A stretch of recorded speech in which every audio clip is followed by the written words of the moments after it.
In our first video, we researched the root causes of problem gambling in the Filipino-American community of Daly City. Our second video exposed how payday lenders keep our community in a cycle of debt.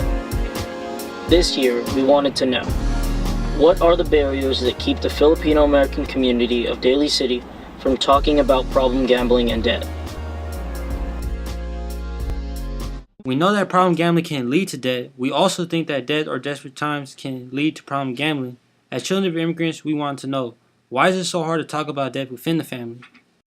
We want to know why our parents and families felt so much shame, so we talked to some experts. Times are hard. People don't have jobs. They have jobs that don't pay enough. And you can't live without having any money. So it's a basic need in some sense to be able to live comfortably. They carry I don't know if you would say, the burden of trying to be successful for the family that they left behind. Dr. J. Africa told us a story about a client who ate cup of noodles every day and worked 3 jobs just to send money back home to his family. Say that, I can't really afford that. And when he did start to say no, the kids started saying, well, you don't love us. And I think a lot of our families are sort of facing the same thing. So what happened? He started going to doing little bets here and there.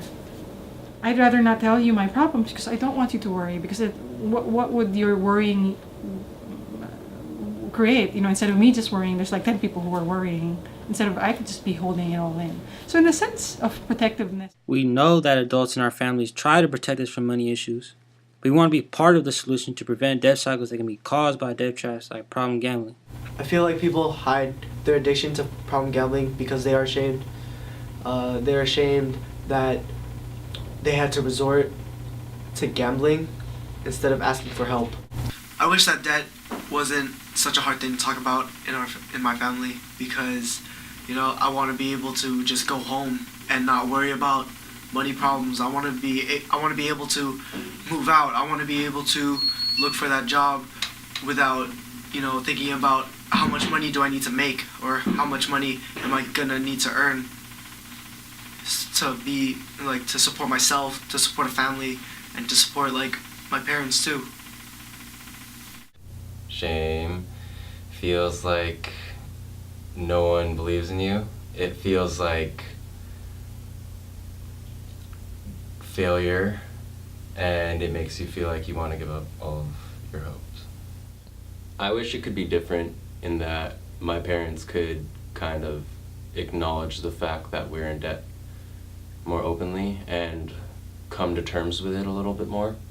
To break the cycles of debt traps like problem gambling, we want to break the hold that shame has over us. We are stronger families when we learn how to save together and to speak without fear. Have some kind of issue like a debt issue, for example, or a gambling addiction issue, or a drug and alcohol addiction issue.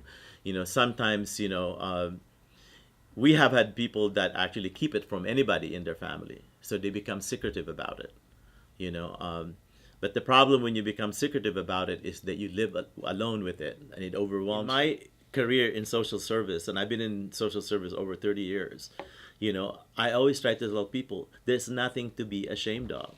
That to need help is not something to be ashamed of. Asking for help with your family or your friends, asking to talk to somebody about it to help figure out a solution. So good communication can really kind of produce a better teamwork in how you address the problem, and maybe even kind of like looking at outside resources to help you with it.